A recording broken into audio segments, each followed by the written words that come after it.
Hello and welcome to Everything Wrong with Garden of Joy. This is the second episode in an ongoing series where I showcase every problematic loop design on a map and how it could be very easily fixed by the developers. As always, I need to make sure that we are all on the same page.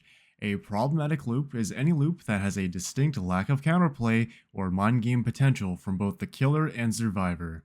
Often, these are loops that cannot be mitigated by a normal killer power, requiring an anti-loop power in order to successfully deal with it in a timely manner. Examples of well-designed loops are Killer Shack, LT walls, long walls, jungle gyms, 4 lanes, cross walls, cow tree, and many, many more.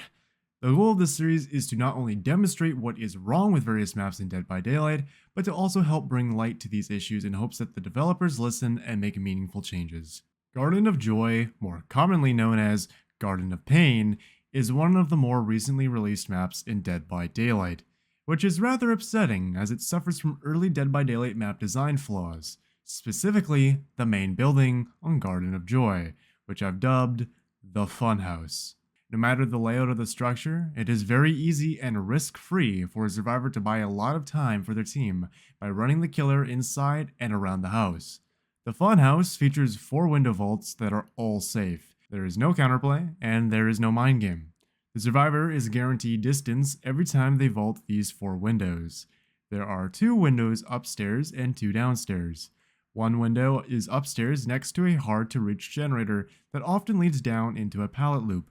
The other window upstairs leads down into a generic tile, or the survivor can alternatively reach the god pallet of the main building. One of the window vaults on the bottom floor can move around a little bit, most of the time appearing somewhere in the hallway behind the kitchen, while the other remains in a fixed location, just past the dining room table. This building is so oppressive that even some of the more powerful anti-loop killers struggle to catch survivors who run the funhouse. To fix Garden of Joy's main building, we need to change a handful of things. First, I think it's fine that a window vault appears next to the generator upstairs, but the other window is a problem. I don't think removing it is a good idea, but moving the drop down that the killer is supposed to use to catch up a little bit closer could help things feel a bit more fair. Next, let's take a look at the downstairs portion.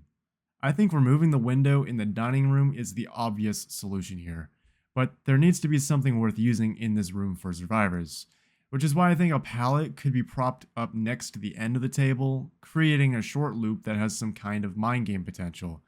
Who knows, maybe the table could be extended just a bit so that it is a bit more balanced for both sides. Finally, the window that spawns in the back of the kitchen's hallway should probably be moved to the front of the house.